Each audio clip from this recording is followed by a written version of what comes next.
Meus queridos, a escolha correta, né, do refletor é o primeiro passo para garantir que você tenha a melhor iluminação, com durabilidade, com eficiência energética e tudo mais. André, como assim eficiência energética? É isso mesmo, meu querido. Para ficar mais fácil de entender, eficiência energética é para você ter mais claridade pagando menos energia. Então você precisa explorar o máximo de luz que você quiser pagando menos. Os refletores LED aí são conhecidos por sua eficiência energética e também a sua longa vida útil. Porém, para isso a gente deve observar alguns detalhes. E a primeira regra é observar o nível de proteção IP que o refletor oferece. Para áreas externas é recomendado o uso de refletores que tenham no mínimo proteção IP65.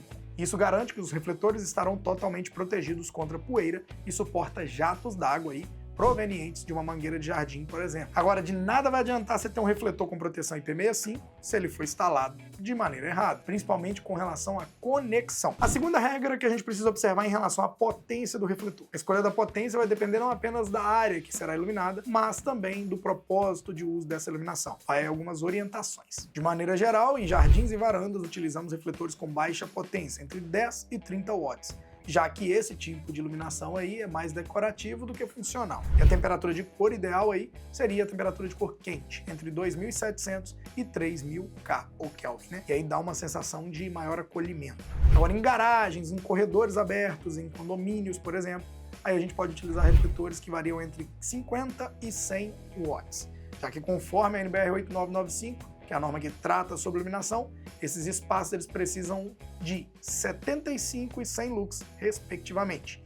E a temperatura de cor ideal é a neutra, entre 4 e 5.000 K, que dá a sensação de segurança. Agora, quando eu for em quadras esportivas aí, ou grandes áreas abertas, os refletores acima de 100 watts são os mais indicados. Além disso, no caso de iluminação de quadras, é importante fazer o cálculo luminotécnico para você saber quantas luminárias serão necessárias para atender a quantidade de lux exigida. Até 2012, gente, a norma que orientava sobre a iluminação de quadras era a NBR 8837. Porém, essa norma foi cancelada e até hoje não existe uma norma brasileira que substituiu ela. Dessa forma, para projetos recreativos e de treinamento, eu, André, não vejo muito problema em estar utilizando ela como base, mesmo ela tendo sido cancelada, né? Não tem outra que substitui. Então, usando ela vai falar pra gente que os limites pedidos aí, né, giram em torno de 300 lux. Isso de forma bem resumida, tá, gente? Tá, André, mas ninguém nunca ensina, né, como fazer esse cálculo na prática. Eu sei, então toma esse cálculo. Ó, essa aqui é uma obra que estamos assessorando em um condomínio de Lagoa Santa, aqui na minha cidade. Ela é uma quadra de areia com 30 metros de comprimento por 10 de largura, ou seja, ela tem uma área de 300 metros quadrados, tá? Atualmente já existem, né, 4 postes ali na quadra, eles têm 6 metros de altura, e aí o síndico do condomínio mandou aproveitar. São 2 postes de cada lado, distribuídos aí entre 10 metros entre eles. Bom, dito isso, o primeiro passo é descobrir qual refletor que será instalado a 6 metros de altura, que vai atender a necessidade mínima dos 300 lux da norma. E aí a gente precisa calcular a iluminância desse refletor aí no piso. Para isso, a gente precisa saber 2 informações básicas. Primeiro, a altura da instalação, que já sabemos, 6 metros, né? E a iluminância. A fórmula básica para calcular a iluminância em lux é E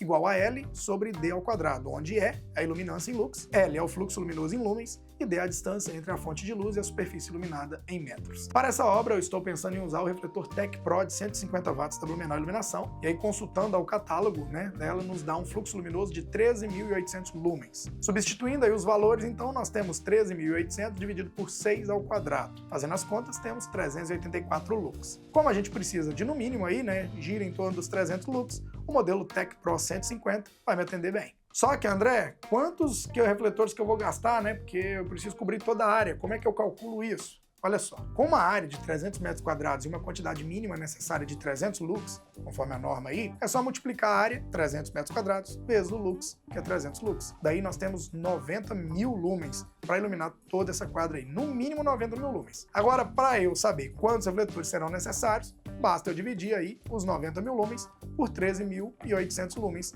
que é o fluxo luminoso de cada refletor aí. E aí temos uma quantidade mínima de 6,5 refletores. Como não existe 6 refletores e meio, a gente tem que pôr 7, pelo menos 7 refletores inteiros aí. Afinal, a primeira regra quando o assunto é iluminação esportiva é estar cobrindo toda a área da quadra de forma homogênea, evitando os pontos cegos, né? Principalmente isso. Isso, gente, é uma coisa que tem que ser ainda mostrado para o cliente. Eu estou fazendo esse vídeo aqui antes da gente aprovar. Eu posso colocar até mais refletores, caso seja desejo dele lá. Mas com relação à temperatura de cor dos refletores, para garantir o foco e a visibilidade, o ideal é que em quadra se utilize refletores aí com temperatura de cor fria, né? Entre 5.000 e 6.500 K. Agora você deve estar se perguntando, né? O motivo de eu ter escolhido o modelo Tech Pro 150 watts. Por quê, André? Primeiro, meu querido, o motivo principal foi a eficiência luminosa dele, que é 92 lumens por watt, ou por watt, né?